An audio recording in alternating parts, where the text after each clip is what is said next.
पहले सभी शांत हो जाएं। आपकी पेरेंट्स मीटिंग हुई थी अभी, आपको पता है, और उसमें परीक्षा परिणाम पर चर्चा हुई है और अभी आदरणीय कलेक्टर मैडम अर्धवार्षिक परीक्षा के रिजल्ट पर अति शीघ्र समीक्षा करने वाली है। जो भी कारण रहा हो, अर्धवार्षिक परीक्षा का परीक्षा परिणाम समय से पहले परीक्षा होने की वजह से शायद आपका रिवीजन नहीं हो पाया, इसलिए कम रहा है। उसमें डरने या घबराने की जरूरत नहीं है। अब हम सब मिलकर यह प्रयास करेंगे कि आने वाली जो परीक्षाएं हैं उसमें हमारा परीक्षा परिणाम 100% रहे। जिस प्रकार से कक्षा 10वीं का लास्ट ईयर 100% था, हम इस बार यह संकल्प लेंगे कि 12वीं का रिजल्ट भी हमारा 100% रहे। आपके पालकों से चर्चा हुई है उस समय, और उनको भी ये मॉनिटर करने के लिए कहा गया है, क्योंकि छात्र जो है स्कूल में केवल 10:30 से 5 या 4 तक ही उपस्थित रहता है, बाकी समय वो घर पर रहता है। तो पालकों को भी आपको हिदायत दी गई है कि आप घर पर भी उसको मॉनिटर करें, उसके होमवर्क की कॉपी देखें आज, और स्कूल में उसने क्या किया है आज। ये भी आपकी डायरी आपके पास है, आप चाहें तो डायरी में भी आप उसमें लिख सकते हैं। 2 या 3 बातें मैं आपको बताना चाहता हूँ। सबसे पहले अनुशासन वाली बात जो है, जो कल भी टीचर्स की अपनी मीटिंग हुई थी हमारे स्टाफ सदस्यों की, उसमें जो कुछ बातें सामने आई है उन पर अमल करना चाहूँगा और आप लोगों को उसका पालन करना है। सबसे पहले अनुशासन वाली बात जो है, उसको आपको अनुशासन और एकता दोनों आपको याद रखना है। कल एनसीसी का भी आपको याद हो, रविवार के दिन एनसीसी दिवस मनाया गया था, वहां पर उनका मोटो भी यही था कि अनुशासन और एकता में छात्र यदि रहता है तो निश्चित ही वो सफल होता है।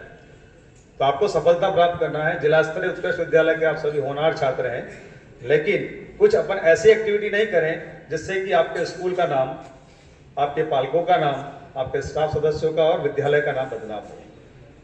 सबसे पहला काम आपको करना है, आपको यूनिफॉर्म के अंदर आना है। स्कूल ड्रेस में ही आप स्कूल उपस्थित हों।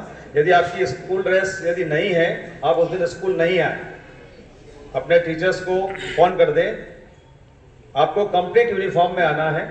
दूसरा, आपको समय के पूर्व 5 मिनट पूर्व समय के पूर्व आपको विद्यालय में उपस्थित रहना है। तीसरी जो बात है, यदि आपको अवकाश चाहिए, आपके पास डायरी है, अवकाश के लिए आप अपने, यदि आपको पहले से ही मालूम है कि मेरे को जाना है, 1 या 2 पीरियड के बाद यदि आप जाने की सोचते हैं, तो या तो आप उस दिन विद्यालय न आए, अवकाश लें, या फिर अपने पेरेंट्स के डायरी में हस्ताक्षर होना बहुत अनिवार्य है। मैंने क्लास टीचर को भी सभी को बता दिया है कि यदि डायरी में हस्ताक्षर नहीं है, विशेष परिस्थिति को छोड़कर, तो आप उनको अवकाश न दें। आपके पालक को संज्ञान में होना चाहिए कि मेरा बच्चा आज जो है छूटकर स्कूल से घर आने वाला है और जल्दी आने वाला है। साथ ही जब छुट्टी आपको मिलती है, चाहे वो छात्र हो या छात्रा हो, आपके घर पहुंचने पर आपको कक्षा अध्यापक को फोन लगाकर रिपोर्ट करना है कि मैं घर पहुंच गया हूं, यदि आपको यहां से विशेष परिस्थिति के कारण यदि अवकाश दिया जाता है। आपकी उपस्थिति पर भी गौर किया जाएगा। अभी कक्षा अध्यापक को निर्देश जारी कर दिए हैं, यदि आप स्कूल नहीं आते हैं तो आपके पेरेंट्स से फोन पर बात करेंगे कि आप स्कूल क्यों नहीं आए। 10th 12th की बात अपन कर रहे हैं। आपकी फरवरी में ही परीक्षा प्रारंभ होने वाली है। उपस्थिति यदि आपकी 75% से यदि कम है तो आप नियमित छात्र कहलाने के योग्य नहीं रहेंगे। इसलिए आपको उपस्थित रहना भी अनिवार्य है। 10वीं और 12वीं वालों को 75% से उपस्थिति जनरल स्कूलों के लिए, अपने यहाँ हो सकता है कि उत्कृष्ट विद्यालय के लिए 80% से अबव 85% से अबव आपकी उपस्थिति होना चाहिए। अन्यथा क्या होगा, आपको बोर्ड के नियमानुसार स्वाध्यायी करना पड़ेगा, प्राइवेट करना पड़ेगा। यानी आप नियमित छात्र के रूप में स्कूल आ रहे हैं, अध्यापन कर रहे हैं, लेकिन नियमों में बंधे होने की वजह से यदि आपकी उपस्थिति 85% से कम रहती है, तो उस स्थिति में आपको क्लास टीचर जब रिपोर्ट करेगा और नियम जब आएगा, उस समय आपको स्वाध्याय किया जाएगा। स्वाध्याय करने में कोई चेंज नहीं आएगा। सिर्फ क्या चेंज आएगा, आपकी परीक्षा सब रेगुलर होगी, केवल आपकी मार्कशीट के ऊपर एक मोहर लग जाएगी, ये स्वाध्याय छात्र के रूप में सम्मिलित हुआ है। उसका कारण यह है, यदि आप विद्यालय नहीं आते हैं या आप अनुपस्थित रहते हैं, तो निश्चित मान के चले कि आपका रिजल्ट प्रभावित होगा, परीक्षा परिणाम आपका कम होगा। यदि आप नियमित स्कूल आएंगे, क्योंकि आपके लिए शिक्षक बराबर प्रयास कर रहे हैं। रेमेडियल क्लासेस सर ने अभी बताई दिया, कल से प्रारंभ हो रही है। रेमेडियल का मतलब निदानात्मक क्लासेस है। आपको उस क्लास में उपस्थित रहना है। ये मॉनिटर जरूर होगा, ऐसा नहीं कि हम वहां से उठ के दूसरी क्लास में जाके बैठ गए हैं।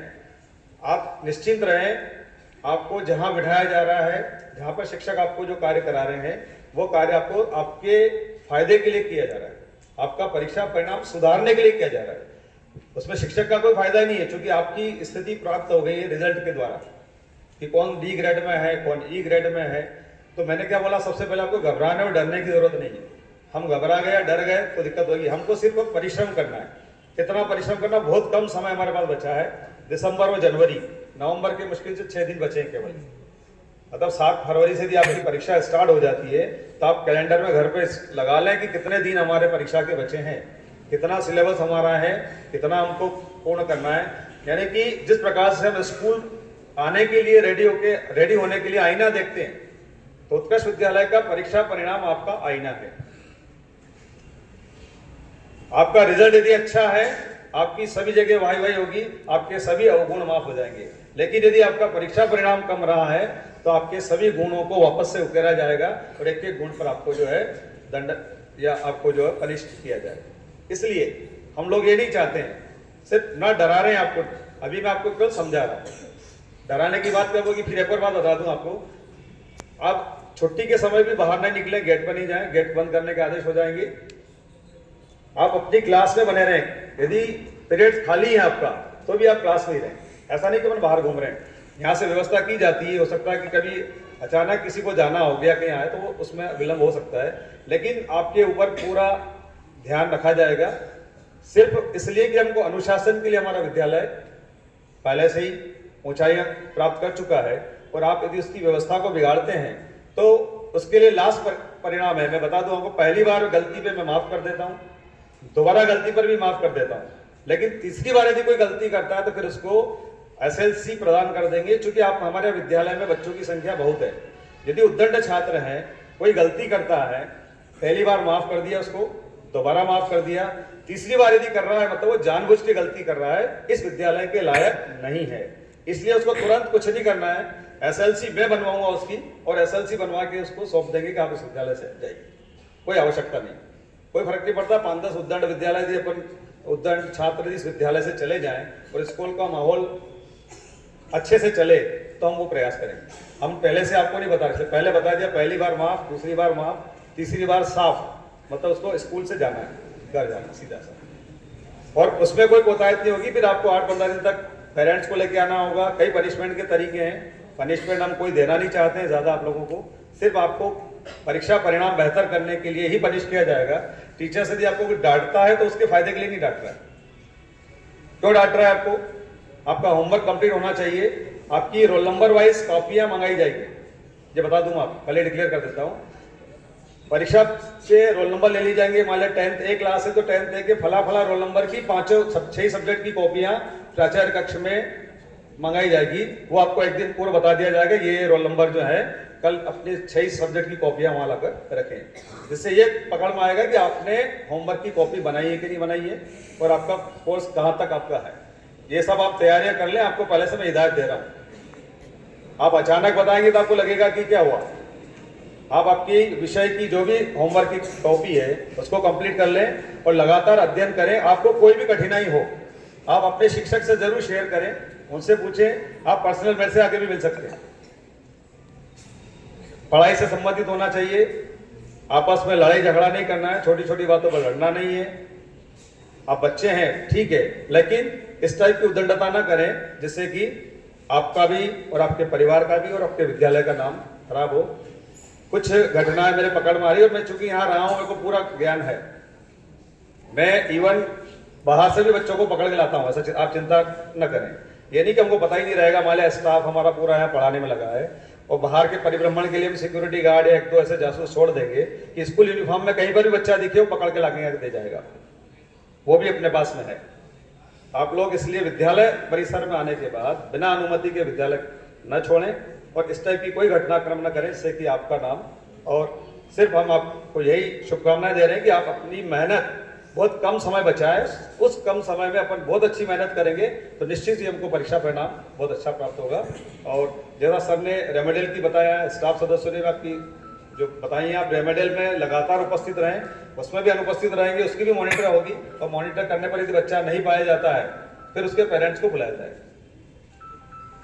आप चाहते हैं कि हमारे अभिभावक को यहाँ बुलाया जाए और हमको पनिश किया जाए, इससे अच्छा है कि आप यूनिफॉर्म के अंदर आएँ। यदि किसी के बाल कटे हुए तो वो बिल्कुल, बाल बड़े हुए हों तो कटवा के आ जाएं, व्यवस्थित रूप से स्कूल यूनिफॉर्म में आए।